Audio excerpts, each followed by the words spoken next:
Hello dear students, मैं हाजिर हूँ एक और टॉपिक के साथ। इंतहाई important topic, basic topic, conceptual topic, exam point of view से भी अहम है, जनरल नॉलेज के लिहाज से भी अहम है।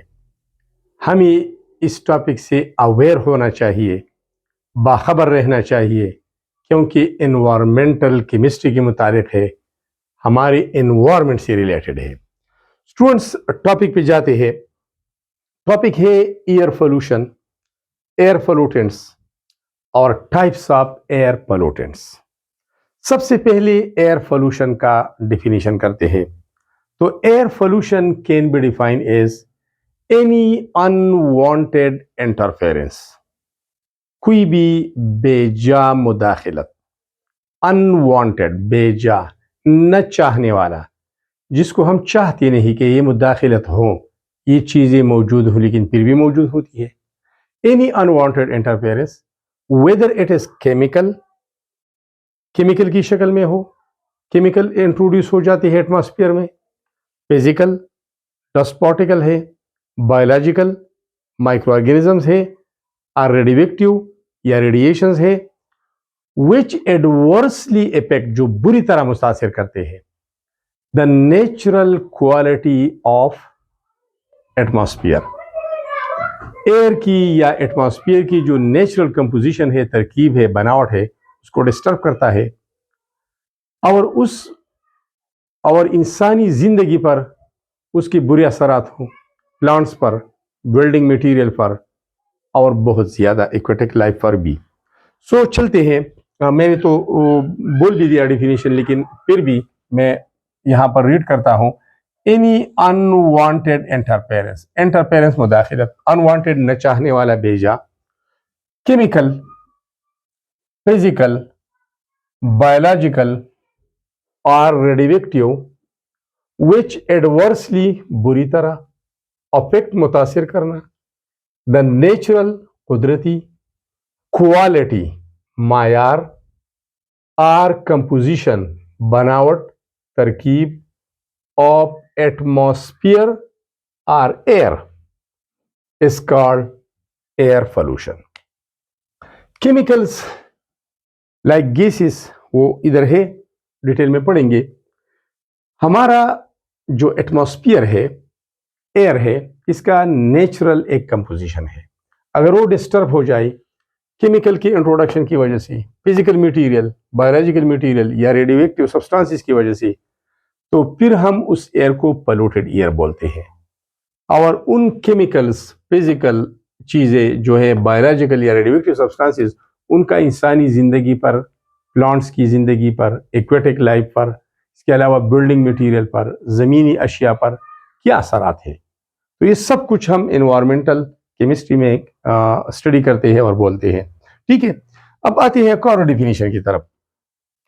द एक्सेस, बहुत ज्यादा, डिस्चार्ज, इंट्रोडक्शन, दाखिल होना, ऑफ एनी सब्सटेंस, एनी में बी केमिकल, फिजिकल, बायोलॉजिकल और radioactive, into the atmosphere, into the environment, which adversely affect the quality of environment and causes a damage to humans, animals and plants. This material which is introduced in excess amount is known as air pollutant, and this process is known as air pollution. तो दो definition है, जो भी आपको आसान हो, जो wording आपको आसानी से समझ आ सकती है, उन्हें याद कर लो, दोनों ठीक है। डिफिनेशन की बात आते हैं एयर पोल्यूटेंट्स।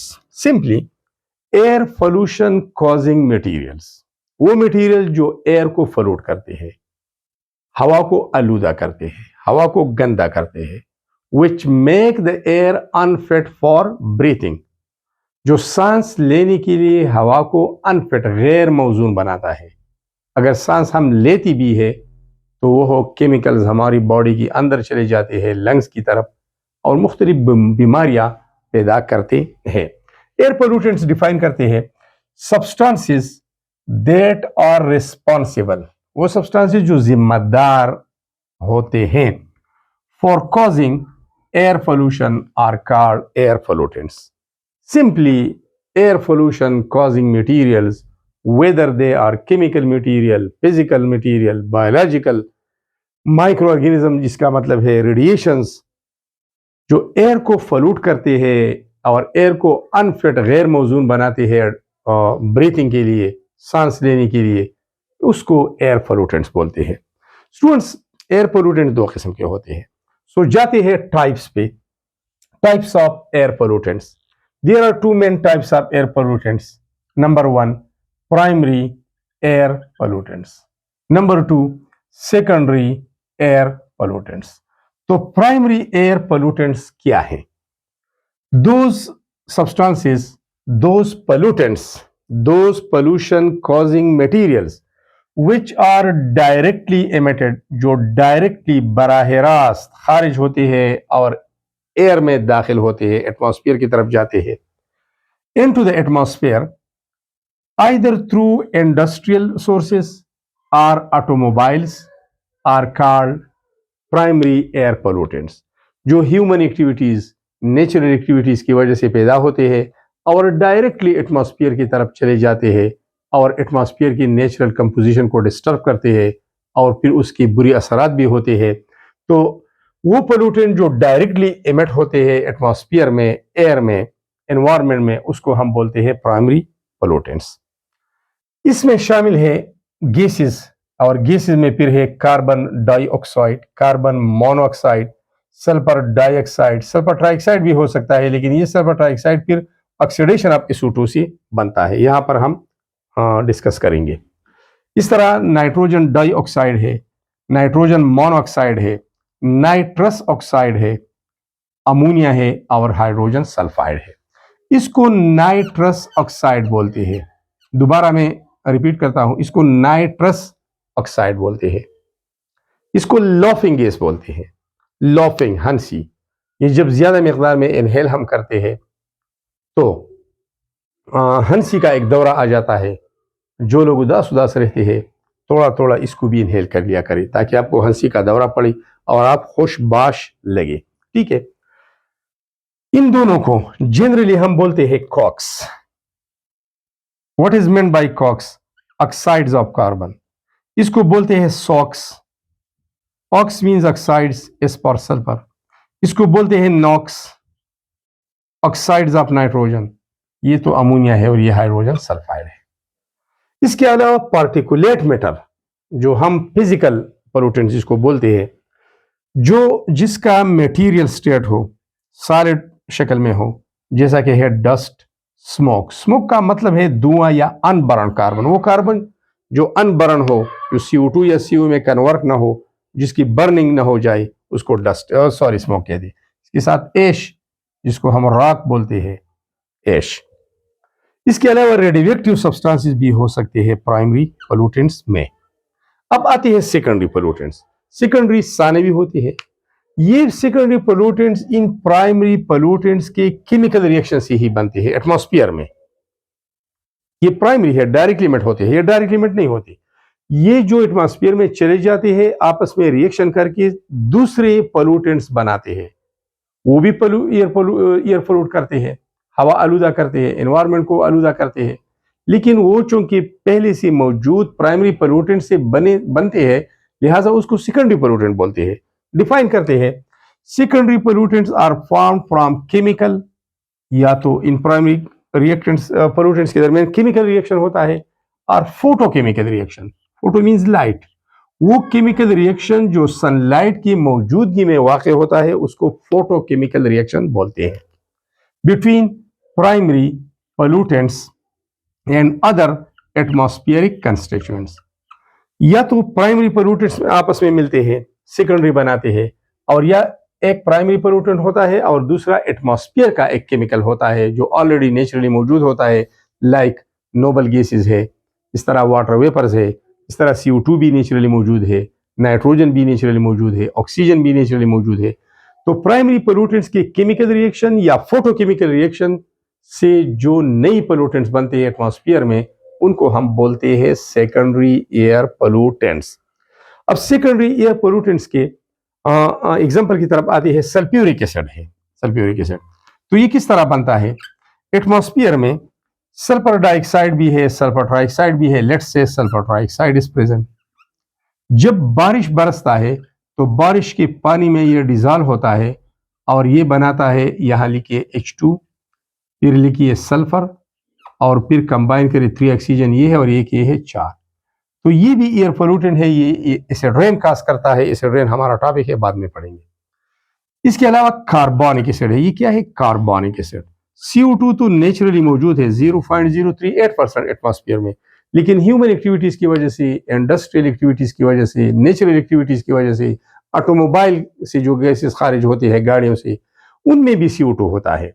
तो वो एटमॉस्फेयर में जाके नेचुरल कंपोजिशन को चेंज करता है, उसका अमाउंट बढ़ जाता है, मकदार बढ़ जाता है। तो जो एक्स्ट्रा होता है वो एज ए पोल्यूटेंट काम करता है। जब बारिश बरसता है तो बारिश के पानी में ये गैस भी डिजॉल्व होता है। यहां पर लिखिए H2, उसके बाद लिखिए C, उसके बाद 2 ऑक्सीजन इधर है, एक उधर है, 3 हो गए, कार्बनिक एसिड बन गया। तो प्राइमरी, ये तो था प्राइमरी पोल्यूटेंट, ये पोल्यूटेंट नहीं है, ये एटमॉस्फेयर का एक कंपोनेंट है, उसके साथ मिलकर ये कार्बनिक एसिड बनाता है, तो ये सेकेंडरी बन गई। इस तरह HF, हाइड्रोजन एटमॉस्फेयर में है, अगर फ्लोरीन भी मौजूद है, दोनों प्राइमरी पोल्यूटेंट से आपस में मिलकर हाइड्रोजन फ्लोराइड बनाते हैं, सेकेंडरी हो गया। SO3 basically burning of sulphur materials. Sulphur material को जब हम बर्न करते हैं या डायरेक्टली सल्फर को बर्न करते हैं तो वो CO2 में तब्दील होता है, सॉरी SO2 में, सल्फर डाइऑक्साइड में बेसिकली SO2 बनता है। फिर हवा में मजीद ऑक्सीजन के साथ ये मिलकर सल्फर ट्राई ऑक्साइड में कन्वर्ट होता है, सल्फर ट्राई ऑक्साइड में कन्वर्ट होता है। तो बुनियादी तौर पर सल्फर ट्राइऑक्साइड बन जाता है by the chemical reaction of primary pollutant in the atmosphere and oxygen in the atmosphere. तो ये प्राइमरी पोल्यूटेंट से बनता है, इसलिए इसको सेकेंडरी पोल्यूटेंट बोलते हैं। इसके अलावा और भी कुछ है जो मैन मेड एक्टिविटीज की वजह से, जिसको हम एंथ्रोपोजेनिक एक्टिविटीज भी बोलते हैं, इंसानी सरगर्मियां भी बोल सकते हैं, वो है पेन।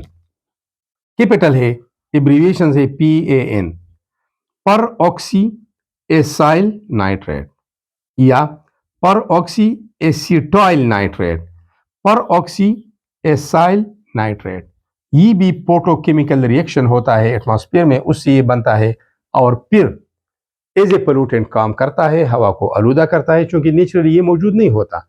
मैंने पहले बोला कि जो केमिकल या जो सब्सटेंस एटमॉस्फेयर में नेचुरली मौजूद नहीं है और वो किसी भी एक्टिविटी से एटमॉस्फेयर में इंट्रोड्यूस होता है तो एज ए पोल्यूटेंट काम करता है। जब नेचुरली मौजूद नहीं है, अल्लाह ताला ने बनाया नहीं है, तो ये हमारे काम का भी नहीं है।